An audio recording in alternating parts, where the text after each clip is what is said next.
Go, pasok. Sobrang ganda naman dito, dear. Sir, ako po si Ivana po. Maraming salamat. Sir, si Sasa Girl. Siya po ang Hello kasama po. ko. Si Sir Edwin. Kinagagalak po namin kayo makilala, Sir Salamat po, Edwin. salamat Yes, po, salamat po. yes. Sir, kwentuhan mo, bakit po ganyan yung paa nyo? Naputol, madam. Ha? Bakit? Kasi po nung nilagyan po namin kalburo yung septic tank para wag po umamoy, ma'am. Sumabog. Tumilampon po kami sa may ibang bakuran. Paano Diyos po buhay pa kami? Ilan po kayo nasa? Dalawa po kami, ma'am. Yung kasama niyo po, kamusta? Eh, yun ang pong sa hita niya naman, stainless, hindi rin nakakalakad. Buong hita niya. Opo. Ano, sino po nagbayan yan? Kasi yung pong kasama namin dito sa bukid, hindi niya po, Hanggang saan po ang putol niyan, sir? dito po, ito po. Ay, oo nga, putol na nga. Pero buti nakakapagpali pa kayo, nakapagsaka pa kayo. Hindi, bumabali po ako ron sa may-ari po ng bukid, tapos iupa ko po sa mga tao. Pwede ko rin po bang itanong sa inyo, magkano po ang kinikita niyo sa isang araw? Kung minsan po wala, ma'am, kung minsan meron. Ha? Opo. Bakit? Bakit po wala? Tuwing 4 na buwan lang po ang harvest. Ha? Magkano po ang kita niyo every 4 months? Ang hirap po pang 4 months po, ma'am, yung matitira lang. Conforme po, ma'am, kasi kung minsan medyo mahinang ani, kung minsan po sumusulong naman. Kagaya po ngayon, Kamusta ang ani? yung pong presyo po ng palay, Magkano ang presyo? ay 14... 14 pesos? Opo. Per sako. Hindi po Per per kilo. kilo. Mahirap nga ngayon, dear. Like, nakakaloka nga ngayon. Minsan talaga, nalileft out ang mga farmers natin sa, alam mo yun, kita. Yung pong, hindi napasok sa yung pong pangailangan mga nila. gastusin sa bukid, mataas naman po yung pataba, mataas naman yung kagaya po pagkaala po tubig sa niya, yung pong bomba, kuryente. Eh sir, magkano po ang malinis sa mga magsasaka? Magkano po ang kinikita nila kada ani? Kada 4 na buwan? Mga 5,000? 5. Opo. Every 4 months? Tapos gano'n tumatagal ang 5,000 sa inyo? Yung po ma'am, ipapagulong-gulong na po namin. Minsan po, nakakautang pa po kami sa labas. So sir, kaya po kayo sumasideline? Opo, obligado naman po ma'am at yung pamilya nga. 5,000 divided by 30, 60, 90, 120. 41 Kuya, pesos per 41 pesos ka per day. Opo ma'am, siya katulad ko ma'am na hindi nakakalusong. Oo. Lumabas po kayo dun sa palayan, lulubog yan eh, no? Hindi rin po ako makakaalis. Kung minsan ma'am, wala akong pang upa, pipilapil pa rin po ako, lumusong ako, tinatanggal ko itong pa ako. So, ang Sa gabi po ma'am, magmagapang ako. At kasi po pagka sa araw, magkikita po ako ng tao. Mayroong nanguuyaw, mayroong aawa. So, ganun ginagawa niyo. Gumagapang talaga kayo, Ako, gumagapang no? po ako ma'am. Grabe. Alam po nung may-ari ng bukid. Butit mabait nga po yung may-ari ng bukid at pinagkakatiwalaan po ako ma'am. Ilang oras po niyo yung ginagawa niyo? Ay, kung po, isa gabi lang po ako gumagapang 7 hanggang 12. Oh my God. 5 hours. Opo. Ilang oras. Kung minsan pa nga po, inaabutan ako mga nangingilaw ng palaka dyan. Di ba kayo Nagugu- nagkakasakit? Nagkakaano? nagugultang. Dahil gumagapang po kayo sa puti? Ayun lang po, talagang ganun po. Sakripisyo po. Sa Ilan po pamilya. anak niyo? 4 po. Ano kumakasya po yung 41 pesos? Kung minsan po, mama, umuutang kami sa lending. Ano yung trabaho po ng asawa niyo? Kung minsan po, nakipaglabada. Kung minsan po, nakikipasukan doon sa palengke. Dito ka po natutulog? Dito po ako. May kuryente naman po doon. Meron po, pinalagyan po ng may-ari ng bukid. May electric fan ka naman po dito. Siling pan, mama. Asawa niyo po, yung pamilya niyo. Doon po sa baryo, ma'am. Nagluluto nga po ako, binabawalan ko na lang yung mga anak ko sa baryo. Okay naman po yung tinitirhan ng mga anak niyo. Okay lang po, ma'am, kahit na tumutulo yung hero. Ano po yung pangarap niyo sa buhay? Ang pangarap ko lang po noon lang po, ma'am, anak ko na aksidente. Ano po nangyari? Sa bisikleta po, nabali po yung Bisikleta hita. po. Bali po hita. Nag-aaral pa yun? Nag-aaral po. Ilang taon po siya? 16 po, ma'am. Bunso niyo po? Opo. Dito po yung sa hita po yung bali. Bali po. Bali o Bali po. mga ayos pa? Bali po, hindi po may galang. Kailangan po malagyan po ng bakal, ma'am, para makapaglakad. Kailan po na-aksidente yung Ano anak? pong Sabado po sa barangay. Sabi yung anak mo, na-aksidente. Pumunta po kami kagad ng San Jose. Papunta po nung private na ospital, ma'am. Intimano, kinang po namin pinigil at baka po may baba.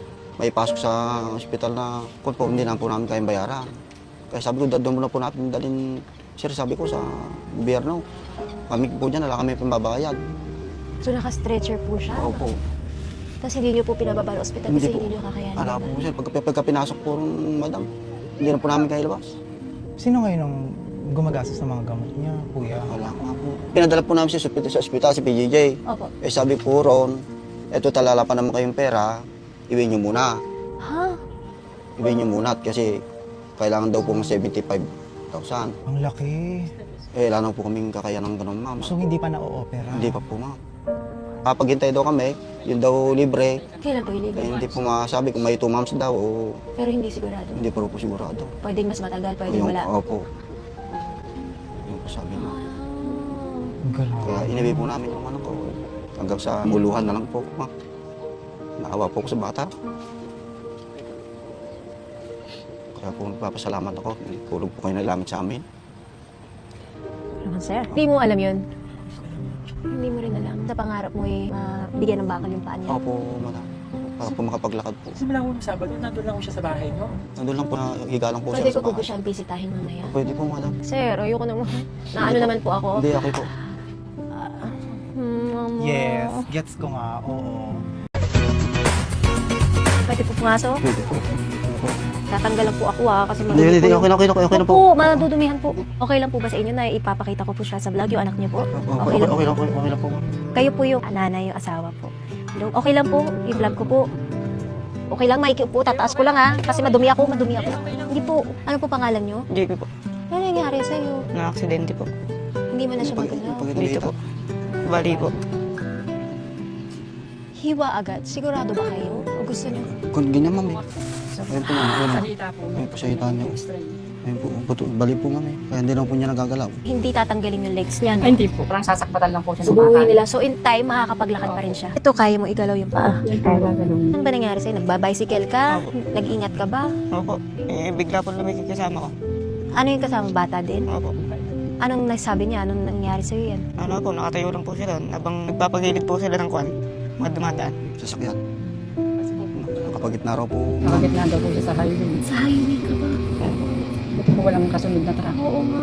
Kaibigan mo ba yun? Oo, pinsan ko po. Pinausap ko nga po yung tatay ng bata. Sabi ko, hihingi ako siya ng tulong. Alam mo ba ang pangarap ng papa mo? Hindi po. Ang pangarap niya daw, lagyan ng bakal yung paa mo. Mahal na mahal ka ng papa mo. Kasi po nakakatulong na rin po siya sa buhay. Mahal na mahal ka ng mga magulang mo. Basta ikaw lalaban ka para sa kanila, ha? Opo. May mga bagay talaga na nangyayari na hindi natin maintindihan, pero kailangan mo magpakatatag. Okay? Ito po ang regalo ko sa inyo. Sana po mapaayos yung 100,000 to. Yung 75 po, ipang ano nyo na po, ipang opera nyo na agad-agad. Bukas po kung pwede. Yung 25,000 pang gamot, pang ano po mga kailangan, dahil baka kulangin yung 75, 100,000 po. Salamat po. Salamat po. Salamat po. Salamat po. Salamat din po. Salamat po sa inyong lahat. Salamat po. Salamat po sa inyo po, ma'am. Tulong po kayo na langit. Sana po, ma'am, marami po kayo matulungan ng kamukha po namin na maliliit lang. Salamat. Salamat. Regalo ko naman po kay Kuya Edwin. Ito po, 25,000 para po pag may mga kailangan po kayo sa sarili nyo po. Ayan po. Thank you po. Salamat po. Salamat po. Thank you, Kuya. Thank you. Ako, sa pangarap po namin na dahil po sa inyo, ma'am, ikaw na lang po pang sa Panginoon na hulog po kayo sa amin ng langit. Ako, Kuya. Basta gumawa kayo ng mabuti, babalik sa inyo po yun. Salamat po. Thank you po. Thank you. Salamat po. Salamat po, ma'am. Nagpapasalamat po ako dahil po sa kanya napapagamot na po ako. Hindi po dahil sa kanya, dahil baka hindi pa po mapagamot. Ma'am Ivana, nagpapasalamat po kami. Kung di po sa'yo, hindi po namin alam kung saan namin kukunin ang aming pampapagamot sa anak ko. Kaya hulog po kayo ng langit sa amin, ma'am. Maraming salamat po.